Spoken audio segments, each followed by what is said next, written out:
Assalamualaikum warahmatullahi wabarakatuh. Kabajamtoota jaalatamtoota hordoftoota michuu miidiyaa ashama harka fuunee hundumti keessanuu nagartanii fayyaa keessanii an nagar alhamdulillah galata rabbi jira jirtu bakka jiraattanii viidiyoo kee garumaa fi laakiin goone laakii godhaa warri haarawaa taatan sabskraayibii godhaa sheerii godhaa jabeessaan isiniin jenna harama waa haaraa qabannee dhufnee jirra. Harawaadhaa viidiyoo kana ilaalanii dura jechuudha. Akkuma seentanii laayikii godhaa, sheerii godhaa, sabskiraayib hin dagatinaa. Dagattanii viidiyoo qofa ilaaltanii hin bahinaa. Viidiyoo keenya hanga dhumaatti nu ilaalaa isiniin jenna. Har'ammoo congratulations jechuudhaaf dhufeen jira. Innis eenyu jettanii komeediin isheetu malissa koomedii Itoophiyaa keessatti yeroo ammaa gahee guddaa taphataa jiru. Iddoo hojii garaagaraa hojjechuudhaan kan beekamu yuutuubii kanarratti jechuudha. Yuutuubii biyya isaa keessaa yuutuubii guddaa kan jedhamu yuutuubii isaati. Hedduu dinqisiifadha. Hedduu kabajas, hedduu jaaladhas akka namoomaatti jechuudha. Akka nama biyya tokkootti akka nama ofiitti Itoophiyaa gaafa jedhanii hundi keenya yoo tokko Itoophiyaa waamamne waan ta'eef akkuma beekamu namni hundinuyyuu bakka irraa bahee keessaa akka bahee waan garaagaraa mataa ofii qaba jechuudha. Eenyummaa mataa ofii qaba. Haa ta'u malee walitti qaban kan ittiin waamamnu Itoophiyaadha jechuudha. Biyya ormaatitti lafa ittiin waamamnu Itoophiyaadha. Kanaaf gaafa lammiin warri lammummaa walitti qabdan waan gaarii hojjetee waan gaariidhaan si gammachiise atis gammaduu fi qabda gaafa inni gammadee jechuudha. Iddoo gammadeefii jira congratulations bakka gammadanii bakka wal fuutanii fuudhaaf heeruma gaarii jira guyyaa cidha isaaniitii hedduu na gammachiisa dhugaa rabbii hojiin isaa hedduu na gammachiisa. Nama bohaarsuuf nama bashannansiisuuf gaafa gargaarsa taate gaafa rakkataa gargaaru taate waan hundumaanuu jechuudha. Hedduu hojii guddaa hojjeta jechuudha.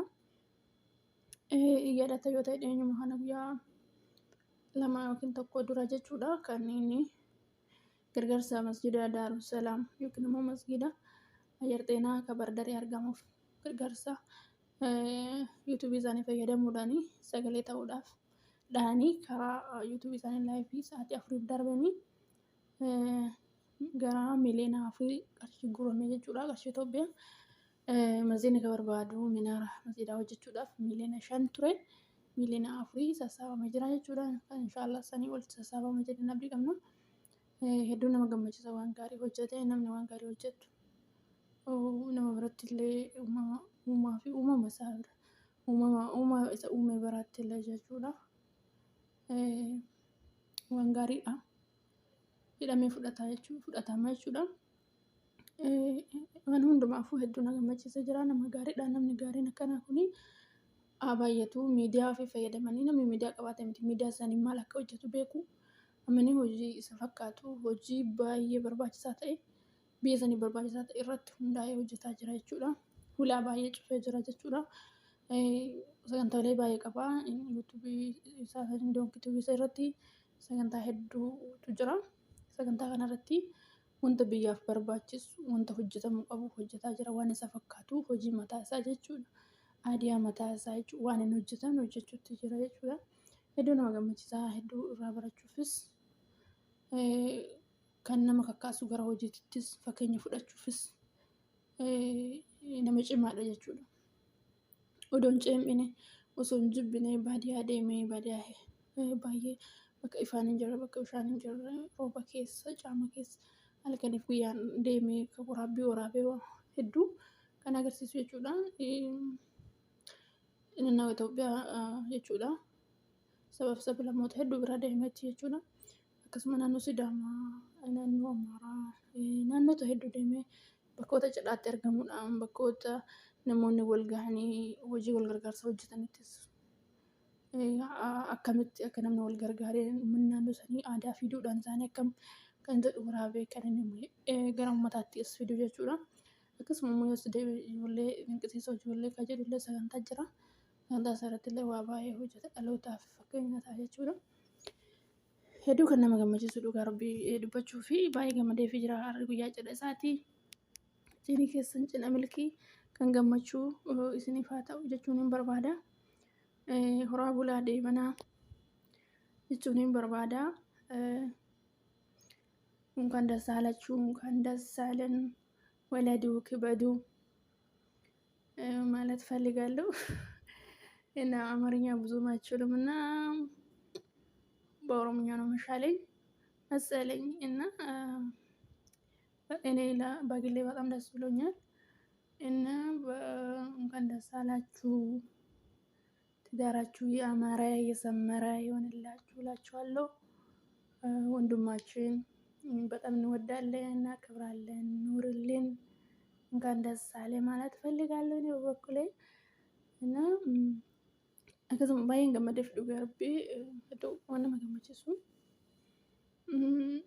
namni tokko jechuudha namni ilaalcha gaarii saba ofiitiif qabu biyya ofiitiif qabu gaafa gammadee gammachuu isaa irraa qoodamu caalaa wanta nama gammachiisu hin jiru. Hedduu gammadee fi bultii isaa bultii gaarii isaa taatu yeroo baay'ee bultii warra beekamtii qabu karaa miidiyaa kanarratti artistii haa ta'uu yaani namoota jechuudha namoota beekamoo biratti nama biratti namoota beekamoo bultiin isaanii baay'ee fixaan hin baatu maaliif gufuu baay'ee qabdi jechuudha. Tan nama dhibba keessa tan nama 30 milkaa'u kan nama 70 immoo milkaa'u jechuudha. Waanuma ta'ee gufuun dhabu irra caalaa jechuudha. Abbaan mana faati mana sun yoo abbaan mana kan nama biratti beekamu ta'e beekamoo yoo ta'e fiimasii jechuudha. Kan namni hundinuu waliin suuraa ka'uu barbaadu yoo ta'e haati manaa ammoo yookaan waan akkasii keessa hin jirre taate jechuudha. Fakkeenyaaf isin yookiin kan manuma ta'etu ta'ee hojii biraa yoo qabaatu ta'e kan hinaaf tufaa yoo ta'e yoo kan waliin hubanne waa hedduutu jira. Fakkeenyaaf daandiirra yeroo waliin deemanii yookaan namni hundinuu suuraa waliin ka'uuf shamarrallee haa ta'u dhiirallee haa ta'u jedhanii isin hinaaf jechuudha. Walii hubannoo gaafa hin qabne jechuudha. Waan hedduu jira jechuudha. Walumaa galatti miidiyaa kanarra namni beekamu walii beekanii waliif yoo mirga walii eegan malee dhufaataadha. Alaa kulli haal kan hundarraa yoo rabbi isaan qabee ijoollee kanneen umrii isaan dheeressee bultii isaanii bultii gammachuu kan waliin ijaaranii arrii filatanii dagaaganii horanii ijoollee gaggaarii isaanii haa ta'u. Maatii gaarii rabbi isaanii godhu wanti nama gammachiisu immoo isheedhuma hojjettuma waliin hojjetan. Fakkeenyaaf inni dhaabbata Doonkii jedhamu qaba. Dhaabbata mataa isaati jechuudha. Dhaabbata kana jalatti namoota baay'ee kan hirmaachisee hojii nama baay'eedhaaf banee carraa hojii banee kan isa jala hojjetan baay'eedha. Inni akka hojjechiisaatti jechuudha. Isheen illee tama isa jala hojjettu yookiin isaa wajjin hojjettu bakka hojiitti akka hojjechiisaatti akka hojjettutti waliin hojjetanii gara bultiitti ammoo akka abbaa manaatii fi akka haadha manaatti sana durallee akka bakka hojiitti hojjettu hojjechiisa. Kaameraa duubatti immoo manatti hiriyaa yookiin fiqiranyaa isa jedhan san jechuudha. Haala saniin kan hojiin hojjetaa hanga ammaa turanii jechuudha. Waan nama gammachiisu waan hedduu namatti toludha.